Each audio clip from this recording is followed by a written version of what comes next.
Guten Morgen, schön, dass ihr wieder reinschaut. Heute geht es wieder um die BMW C400 GT.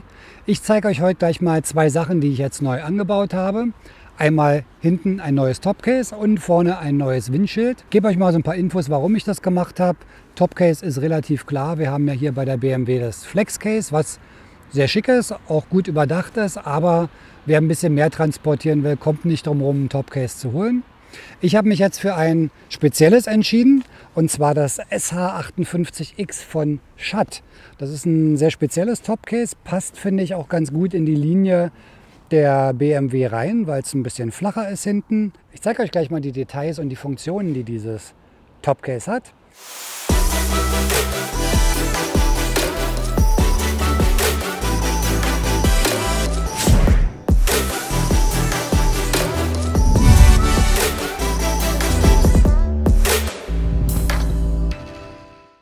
Das ist es hier nun, das Topcase von Schatt, das SH58X. Gibt es in verschiedenen Varianten. Ich hatte die Variante mit einem Inlay hier oben aus Carbon. Dann gibt es das Ganze noch in Silber. Und man kann hier oben diese Einlagen, das kann man nämlich rausnehmen, dieses Teil hier, kann man auswechseln gegen farbliche, also ein weißes, ich habe jetzt hier ein schwarzes. Man könnte die auch, da die austauschbar sind, in Fahrzeugfarbe direkt lackieren. Passt hier ganz gut, weil das ist jetzt so glänzend schwarz, passt gut zu der schwarzen BMW. Hier vorne in diesem Bereich haben wir jetzt ein Rückenpolster für den Beifahrer, für den Sozius. Das kann man montieren, muss man nicht, ist auch im Zubehör erhältlich. Ist ganz bequem, das heißt, wenn jetzt hinten jemand drauf sitzt, kann man sich hier ein bisschen anlehnen. Man muss natürlich darauf achten, wenn man das Ganze montiert, dazu zeige ich euch nachher nochmal, wie ich das gemacht habe, dass ausreichend Platz von der Sitzbank ist, dass man die auch hochbekommt. Ich zeige euch mal kurz die Funktionen. Also geöffnet wird ganz simpel, hier unten reindrücken, dann geht dieser Griff hoch, darunter ist ein kleiner Hebel, den drücke ich rein und dann kann ich das Topcase öffnen. Und man sieht schon, das ist sehr, sehr geräumig. Das Topcase innen drin ist wirklich sehr geräumig. Wir haben hier oben so ein Gummiband, mit dem man dann Gepäck noch mal ein bisschen arretieren kann. Ich habe mir das hier innen ein bisschen alles mit Filz verkleidet. Das ist nicht Serie, fand ich ganz gut, denn wenn irgendwas drin liegt, lose, dann scheppert das jetzt nicht so hin und her. Jetzt komme ich mal zu dem Grund, warum ich mir das Topcase geholt habe. Neben der Optik, weil ich finde, es sieht sehr schick aus, und das ist die Verstellbarkeit. Wir haben in der tiefsten Stufe, man kann das Ganze nämlich hier hinten in der Höhe verstellen, haben wir jetzt 42 Liter. Und das Ganze lässt sich dann, indem ich hier hinten einfach diese beiden Hebel nach vorne klappe, dann hebe ich das Ganze an. Das geht in 3 Stufen, also das wäre jetzt hier die erste. Da kann man es dann einrasten lassen. Man sieht hier hinten, da ist so eine kleine Aushebung, die dann in den Schieber hier einrastet. Kann arretiert werden, das wäre dann die nächste Stufe. Und ich kann es dann noch eins höher machen. Dann rastet das auch wieder hier ein. Zack. Ist auch dann wirklich sehr stabil. Ich hole mal meinen Helm und packe den mal rein. Dann seht ihr mal, wie viel da wirklich an Platz vorhanden ist. Das ist hier auch ganz einfach zu bedienen in Einhandbedienung. So, das ist jetzt mein Shoei, Größe L.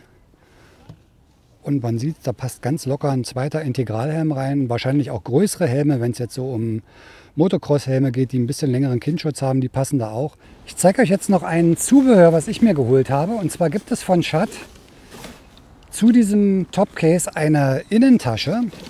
Auch ganz, ganz toll, die auch wiederum diesen Vorteil hat, dass man sie hier über diese Reißverschlüsse in der Höhe verstellen kann. Also auch die Tasche kann ich anpassen an die Höhe des Topcases.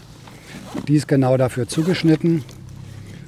Auch viel Stauraum drin. Es gibt ein Tragegurt dazu. Sie hat dann hier oben noch einen Griff, an dem ich das Ganze dann transportieren kann. Gut verarbeitet. Hier sind dann die Schlaufen, wo der Tragegurt reinkommt. Also eine ganz praktische Sache, wenn man also jetzt mal auf Reisen geht oder so, packt man sich die Tasche hier. Hat da relativ viel Stauraum drin, stellt die hier rein und fertig. Ja, und wenn ich dann das Ganze aus der hohen Position, weil dann sieht das Ding wirklich schon auch ganz schön mächtig aus, auch von der Seite, ich zeige euch das gleich mal. Wenn ich es dann wieder verstellen möchte, einfach die beiden hier lösen, dabei wirklich auch ein bisschen aufpassen, hier oben das Ganze zu halten und dann langsam runterlassen, weil hier hinten könnte man sich natürlich ein bisschen, wenn man es jetzt runterknallen lässt, hat einen Finger zwischen. Das wiegt auch ein bisschen was, gerade wenn man die Rückenpolster dran hat. Also da ein bisschen vorsichtig und dann wieder hier arretieren. Und schon habe ich wieder die 42 Liter und das Topcase sieht schön schmal und schlank aus, nicht so wuchtig. Und wenn ich es brauche, kann ich es mir erhöhen. Also wenn ich mal auf eine Wochenendtour fahre oder einen großen Einkauf habe, einfach hochmachen und ich habe 58 Liter, also fast 60 Liter Stauraum in einem Topcase. Das finde ich schon ganz schön viel. Hier seht ihr jetzt mal die Silhouette. So sieht das Topcase aus, wenn es auf der schmalsten Position ist, also auf 42 Litern. Hier nochmal die Rückenpolster, wirklich sehr, sehr praktisch. Und wenn man es jetzt von der Seite sieht, hat das eine schöne, schlanke Form. Das ist jetzt die zweite Position, die mittlere. Da wird das Ganze schon etwas höher. Von hinten sieht es fast noch gleich aus. Hat zwei solche weißen Reflektoren noch ganz hinten. Sieht also auch schön aus zu den weißen Rücklichtern. Passt ganz gut. Also die rückseitige Optik finde ich zum BMW sehr, sehr passend. Das ist jetzt die 58 Liter Position, also auf höchster Stufe. Das sieht jetzt schon ein bisschen mächtiger aus. Aber gut, wenn man jetzt bei BMWs oder so mal schaut, die für Touren gemacht sind, die dann diese Alukoffer hinten drauf haben. Also die sehen jetzt auch nicht gerade zierlich aus. Die sind auch meistens sehr, sehr mächtig. Aber es ist ja auch dafür gedacht, ein bisschen was zu transportieren. Hier jetzt nochmal in der kompletten Seitenansicht. Ja, nicht schön, aber es geht noch. Aber sehr, sehr zweckmäßig. Und wenn man jetzt hier hinten drauf sitzt als Beifahrer, dann hat man es wirklich bequem, weil man hat eine sehr, sehr hohe Rückenstütze hinten, die gepolstert ist. Dazu noch die Trittbretter, also keine Fußrasten, sondern Trittbretter. Ist für die Füße sehr angenehm, weil Beine nicht so angespannt sind wie bei Fußrasten. Also der Sozius sitzt hier auch mit dieser langen Sitzfläche ganz, ganz toll auf der BMW. Um euch mal die Befestigung zu zeigen, nehme ich das Topcase jetzt mal ab. Dazu muss ich hier wieder reindrücken. Jetzt benötige ich den Schlüssel, weil in dieser horizontalen Position ist es offen, nach oben ist es zu und jetzt drehe ich einfach nach unten, ziehe hier raus und dann kann ich es unten anheben. Also ganz, ganz simpel. Hier raus, Schlüssel wieder umdrehen, Topcase nach vorne ziehen und dann habe ich es schon in der Hand. Das hier oben ist jetzt die Montageplatte für das Topcase, auf der wird dann das Topcase reingeschoben, hier hinten arretiert. Das ist eine Universalplatte, die bei den meisten Gepäckträgern oder Gepäckbrücken passen sollte. Hier war es ein bisschen schwierig, weil die Löcher, die man ja benötigt, das zeige ich euch mal von unten gleich. Hier oben diesen Deckel, den kann man abheben, der ist mit 4 Schrauben gemacht, dann hebt man das ab und dann kann man die Befestigung hier oben drin sehen. Mache ich jetzt mal nicht. Ich habe die Originalgepäckbrücke von BMW. Es gibt auch von Schatt eine, die dann hier unten lang geht, wo dann die Löcher für die Befestigungsplatte original natürlich dann passend an der richtigen Stelle sind. Die fand ich aber nicht so schick, sah mir auch ein bisschen zu fiddelig aus. Das Ding hier ist wirklich ultra robust, Aluminium, hohe Tragkraft, also da kann man den Roller hoch und runter heben. Das Ding sitzt wirklich bombig fest und deshalb dachte ich, ich lasse lieber den Originalträger von BMW dran und montiere mir die Platte halt so, dass sie passt. Ich zeige es euch mal von unten, wie ich es gemacht habe. So sieht das Ganze jetzt von unten aus. Das sind also die Halterungen, die ich genutzt habe. Ist eine Universalplatte, die hat ganz viele Löcher und Möglichkeiten, von oben diese Schrauben durchzuschieben. Und je nachdem, wo das bei eurer Gepäckbrücke sitzt, könnt ihr es dann anpassen. Ich habe jetzt 2 solche Klammern genutzt, die auch sehr stabil sind. Das sind so Universalklammern, die auch mitgeliefert wurden. Dann von oben eine Schraube durch mit einer Halterung, die noch dabei ist, unten gekontert, angezogen und das sitzt bombenfest. Die verrutschen normalerweise auch nicht, die sitzen hier wirklich sehr, sehr gut.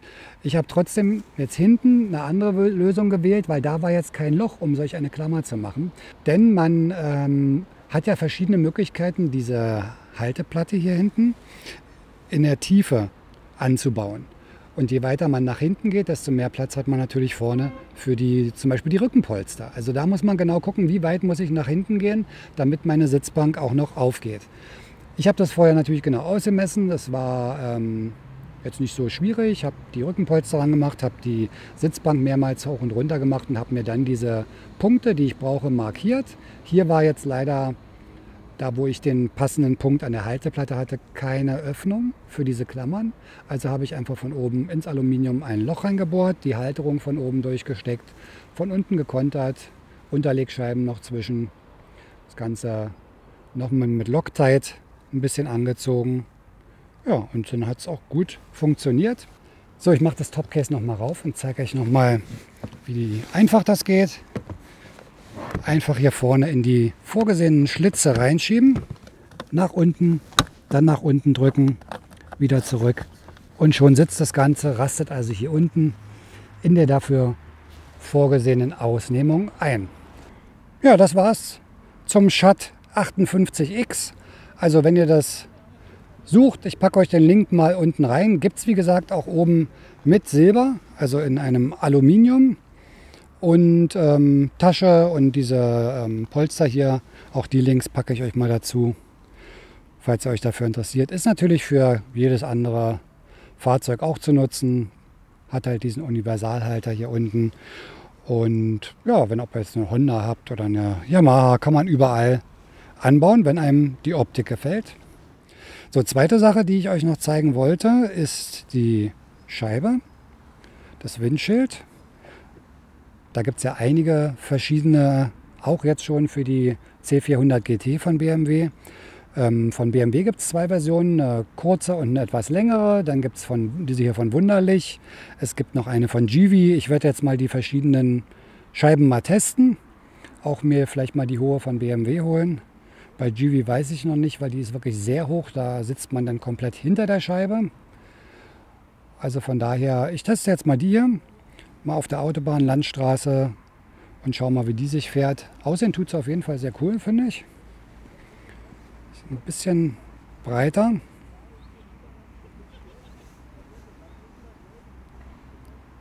Also von der Optik schon ganz cool.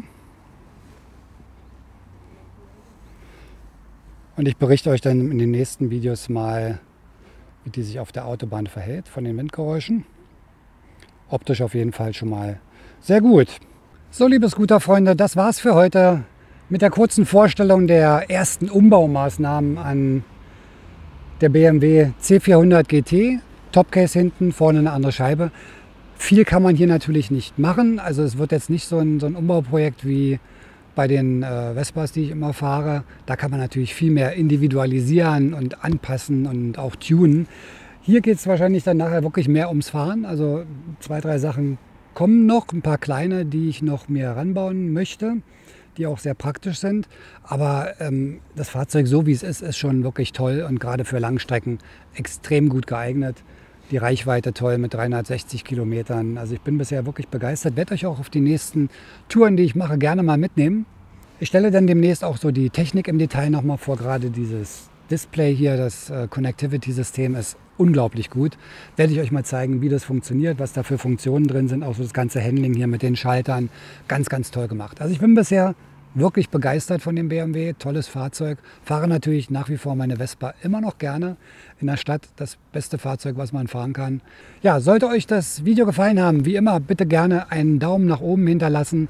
Auch den Kanal abonnieren wäre super. Wir sehen uns wie immer nächste Woche am Sonntag. Bleibt gesund, fahrt vorsichtig und bis dann. Ciao.